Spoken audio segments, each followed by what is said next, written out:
Legal, a todas as famílias, muito boa noite. Eu sou o Júnior, terapeuta aqui da unidade Alto Camargo. Né? Desejar primeiramente, antes de mais nada, né, uma boa noite a todas as famílias que nos acompanham. Né? Uma boa noite aos nossos acolhidos. Né? Hoje, né, quarta-feira, como de costume, nossa reunião, né, de amor exigente. Né? Nesse mês de abril, né, é um mês no qual nós falamos muito, né, sobre o princípio valorizador. Né? Na semana passada nós, né, fizemos a primeira semana, né, que o enfoque era o eu, né, falando mais do ser humano se valorizar, né, as pessoas entenderem o seu real tamanho dentro de uma sociedade, dentro da própria família, né, certo? E saber também o seu verdadeiro valor, né? O que muitas vezes acontece nas famílias, né? Que muitas vezes nós atendemos na parte, quando se há um problema com dependência química, é que as pessoas, né, o ser humano, principalmente o dependente químico, né, famílias, né, mães que nos acompanham aí, ele perde o seu valor, a droga, ela tira tudo isso dele, né? A sensação de ser uma pessoa que não tem valor nenhum, né, que ela é só mais um na sociedade, só mais um dentro da família, as próprias pessoas não dão muita atenção para ele e ele se sente excluído, né? A grande intenção desse mês de abril é fazer com que as pessoas comecem a entender que sim, cada um dentro da sua particularidade tem o seu valor, né? É o maior intuito dessas reuniões de amor exigente do mês de abril. Hoje não poderia ser diferente, né, famílias? Nós vamos falando sobre o princípio valorizador, certo? E o enfoque dessa semana é o eu e o outro. Ou seja, famílias, e também nossos acolhidos aqui, peço para vocês, chama o Claudinho para mim. Isso, obrigado. Famílias, peço para vocês entenderem, nós vamos ir falando assim, até um pouco antes de iniciarmos a nossa gravação, eu falava para os nossos acolhidos aqui, que o grande intuito desse momento aqui da reunião de amor exigente é entender que cada um dentro do seu papel, exercendo o seu papel dentro de uma família, porque nós temos sim que entender que família também, né, temos que obedecer algumas hierarquias, né? O pai tem o seu papel dentro da família. A mãe, ela tem o seu papel dentro da família. Os filhos também têm o seu papel dentro da casa, né, no contexto familiar. E por aí vai, né? Cada um precisa entender, né, qual o seu papel dentro desta família. O que acontece quando se há, né, um ente querido que tem um problema com drogas? Muitas das vezes, esses papéis começam a se embaralhar, né, ou se inverter. Né? Ou seja, o poder de decisão, que muitas vezes, né, dentro de uma casa dos pais, por exemplo, né, tomado pelo filho que se tornou um dependente químico, os pais não sabem mais o que fazer com ele, né? Não conseguem mais ter as rédeas de controlar o filho. Quantas vezes, agora falando para os nossos acolhidos aqui, eu e você, né, nós queríamos fazer com que os nossos pais seguissem as nossas regras, sim ou não? Sim. Sim, né? Nós determinávamos, tentando determinar, né? Aí acontecia o quê? Muitas vezes acabava acontecendo conflitos, né, dentro da família, porque a gente tentava impor alguma condição, o pai ia lá, muitas vezes, a maioria das vezes, o pai, né, que tem esse papel, ou sei lá por quem você foi criado, teve uma criação, mas com certeza alguém criou você, né, e exerceu esse papel de pai, né, de mãe, muitas das vezes também, né, se foi uma tia, se foi um tio, se foi um avô, não sei. Se você foi adotado, mas com certeza alguém exercia esse papel de autoridade nessa casa, ou deveria exercer esse papel de autoridade, né? E com certeza, por conta desse uso de drogas, né, dessa intensidade de uso da dependência química, aconteceu muitas das vezes dessa inversão, né? Quantas vezes você tentou falar assim, não, mas o senhor tem a obrigação de pagar isso para mim, mas o senhor tem a obrigação de fazer isso para mim. Quantas vezes nós chegamos em casa, né, e muitas vezes até, né, dias e dias fora, chegava e, ei mãe, a senhora não deixou a marmita pronta para mim lá, a senhora não fritou meu bife? E aí eu começo, né, vindo para a nossa lousa aqui, e coloquei até algumas orientações para que as famílias já possam entender, e os nossos acolhidos também, né? Pais, né, pai, mãe, né, todos eles têm uma obrigação dentro da família, todos. A partir do momento que sua mãe engravidou, né, ela já começou a criar na mente dela que ela teria obrigações. O seu pai também. Eu vou ter obrigações, eu vou ter que criar, eu vou ter que dar vou ter a mãe falando, vou amamentar, o pai, eu vou ter que trabalhar mais, vou ter que fazer hora extra, né? Vou ter que comprar fralda, né? E por aí vai. Ele vai começar a crescer, vou colocar ele numa escolinha, vou colocar ele no prezinho, e aí vai, vou colocar depois ele numa escolinha de futebol, de natação, né? Isso tudo dentro de um contexto familiar são obrigações, senhores, são obrigações.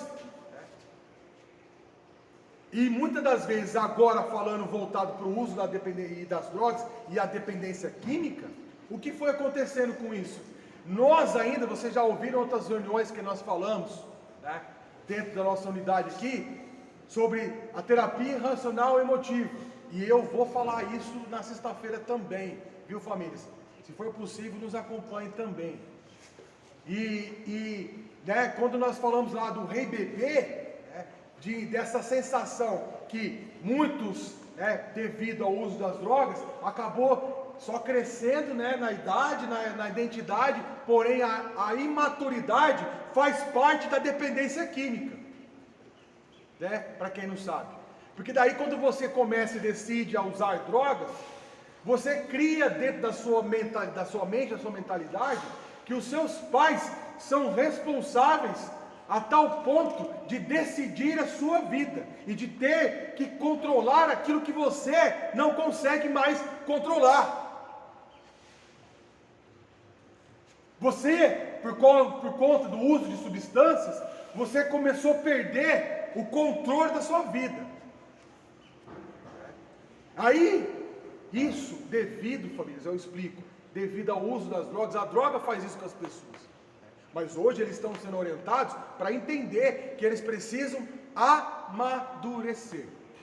Que nada mais pode ser justificativa para permanecer fazendo aquilo que eles sabem que tem que fazer, porém muitas vezes ainda querem justificar usando a família como a causadora desse uso de substância.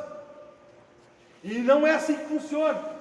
Então, muitas vezes, a mãezinha, o paizinho, a tiazinha, o vozinho se tornou responsável para decidir e fazer coisas que era obrigação sua.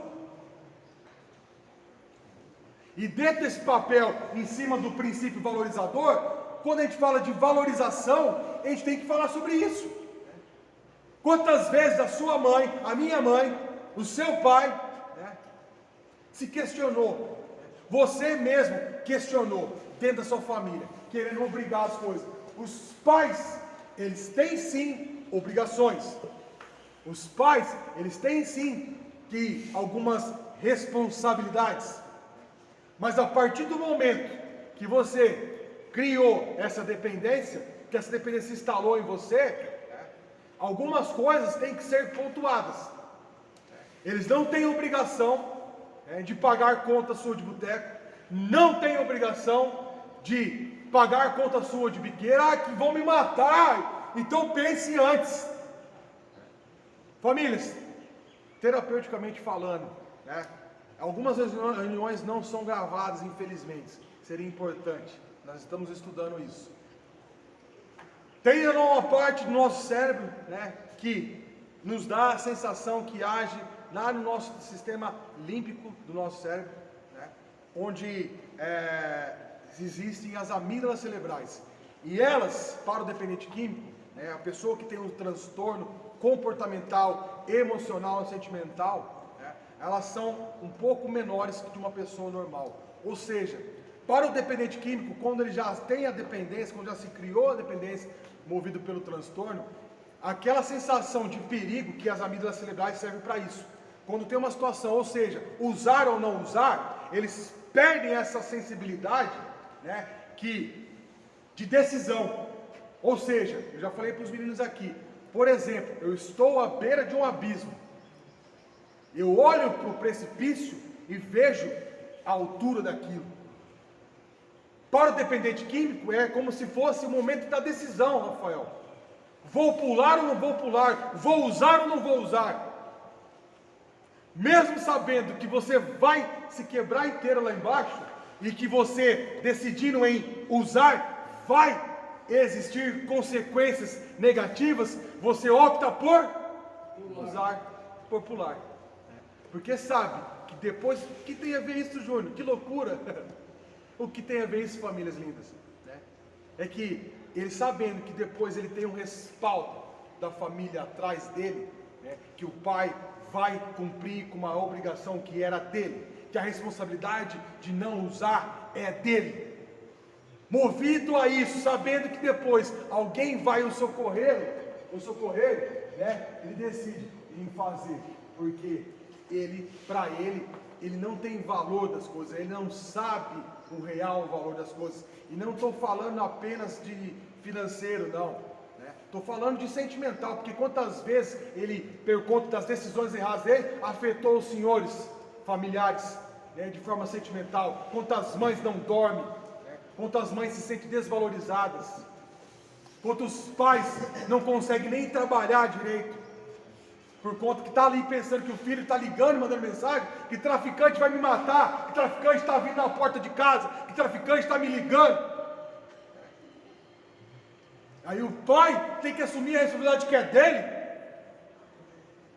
Filho, se você optou em usar, da mesma forma que você foi macho para chegar até uma biqueira sabendo que você não tinha dinheiro para sustentar o seu vício, seja macho para assumir a responsabilidade e falar assim: pai, essa responsabilidade é minha. E falo isso em todas as situações. O trabalho não deu certo? Pais, você não tem obrigação nenhuma de ficar mantendo e sustentando filho dentro de casa. Uma ajuda? Perfeito. Existe essa possibilidade, ainda mais que os nossos acolhidos aqui estão passando por uma fase no qual eles estão se recuperando, muitas vezes para voltar para o contexto social, e voltar a ser uma pessoa produtiva, precisa sim de um auxílio dos pais, mas entendam que isso tudo tem prazo de validade, porque senão entra numa zona de conforto, no qual ele acha que vocês têm a obrigação de continuar fazendo isso por eles, e vocês vão perdendo o valor de vocês. Muitas das vezes o que acontece? O exemplo, aquele filho começa a todo ano ele tem que trocar de celular, todo ano. Pai, saiu um iPhone novo, e o pai, todo bonitinho lá, vai: ai filhinho, o pai vai comprar para você, tadinho dele. Vai lá e compra o celularzinho novo pro filho. Pai, eu preciso, tem cheio de tênis lá, um monte de tênis. Estou sem roupa, estou sem tênis. Eu até contei, para você, para os nossos acolhidos aqui, vou contar rapidinho para os familiares. De um acolhido, obviamente que, mantendo o anonimato, saiu, e ele é meu afilhado, e ele me ligou depois de alguns dias que estava na rua já, e falou assim: ai, padrinho, estou com uma dificuldade porque eu até quero sair para procurar emprego, porém eu não tenho roupa, estou sem tênis novo, estou sem calça nova. Eu falei assim: filho, você quer procurar emprego ou quer sair para uma balada? Quem quer, senhores, faz, quem quer, faz, quem não quer, arruma desculpa. Ou seja, muitas das vezes vai transferir a responsabilidade daquilo que ele não está disposto a fazer para os senhores. Ai pai, se o senhor me levar, ai pai, se o senhor encher o tanque do carro, ai, por que não pode pegar um ônibus para ir procurar emprego? Quer ir de carro? Ai, porque meu celular já é antigo, eu preciso de um celular novo. Trabalhe e conquiste, porque daí eles vão aprender, pais, a valorizar as coisas. Porque quando tudo chega muito fácil, nós não sabemos dar o real valor às coisas. Quando se torna, a pessoa decide usar de novo, a primeira coisa que ele vai trocar para um traficante, se ele não tiver dinheiro em espécie, vai ser aquilo que veio fácil. Porque para ele, na mente dele, do adicto, do dependente químico, aquilo não tem valor. E aquilo que veio fácil, vai mais fácil ainda. Outro exemplo, os pais estão lá, bonitão, voltou, aí ô pai, eu preciso receber meus amigos aí para fazer um churrasco com os caras aí. Pegue, arrume um emprego, alugue uma casa, aí você recebe seus amigos. Seus pais não tem, aí tem muitos pais, seu Paulo, que daí por conta de não conseguir falar não pro abençoado, não filhinho, puta, aí a mãe fica lá no quarto, passando mal, que os caras daí soltando um funkão rolando solto, o pai já falou, meu Deus do céu, Por isso que esse momento, essa semana, o enfoque é eu ou outro, para entender o valor de cada um dentro do contexto familiar, saber a posição de cada um dentro do contexto familiar. Vocês, filhos, ou pais, vocês que já são casados, vocês têm que entender, olha só, falando para aqueles que já são casados, que têm uma vida, já com uma esposa, com filhos, a responsabilidade de vocês é grandíssima, muito grande. Você precisa entender que agora, mesmo que você teve um problema com a droga, senhores, você precisa assumir um papel de responsabilidade. Porque muitas das vezes essa responsabilidade está passando para a sua esposa, ou até mesmo para os seus pais que estão criando o seu filho. E os valores estão se invertendo. E você entra num ponto que você já acredita que a sua mãe tem a obrigação de mandar o dinheiro da pensão do seu filho, se você for separado. Que a sua mãe tem a obrigação de comprar o leite do seu filho. E você não entra num contexto de assumir um papel de responsabilidade e fazer o que você precisa fazer. Então, famílias, nesta semana, entenda a posição de cada familiar, O pai tem uma obrigação, o filho tem uma obrigação, a mãe tem uma obrigação. Ou seja, falando no contexto familiar, pais, vocês têm sim suas obrigações. Vocês educaram, vocês deram a direção, vocês falaram que tinham que fazer, falaram que não podia fazer, vocês fizeram a sua parte. Agora, a responsabilidade de ter uma nova vida, está na mão deles, dos seus filhos, dos seus netos, dos seus esposos. Eles têm que assumir essa responsabilidade. Não podem mais deixar os seus entes queridos fazer aquilo que é dele. Para entender que sim, cada um tem o seu valor dentro da sua casa. E ele também tem o valor dele. Ele só precisa ter uma postura madura em cima de tudo isso, nesse contexto. E finalizando, famílias, desejando já uma ótima noite a vocês, que Deus abençoe o lar de cada um de vocês. Muita gratidão, porque vocês sempre estão conosco, nos acompanham, colocam likes lá nas visualizações, comentam, e isso vale muito. Não é para que a gente crie seguidores não, mas para que a gente entenda que nossa mensagem está chegando cada vez mais longe, salvando vidas. Eu finalizo com uma frase: a gente vive em um mundo onde tudo tem um preço, porém, poucas coisas têm seu valor. E a gente tem que entender, essa sociedade está cada vez mais deturpada. As pessoas não estão entendendo qual o verdadeiro valor das coisas. Muitas coisas têm preço sim, custa. Para tudo tem um preço, mas poucas pessoas dentro de um contexto têm um valor. E eu não falo só de valor material, o valor de entender, de amor, de dar para receber, de ser uma pessoa melhor. O ser humano está cada vez menos valorizado como pessoa e como um verdadeiro ser humano dentro de uma sociedade. Obrigado a todos, que Deus abençoe e uma ótima noite.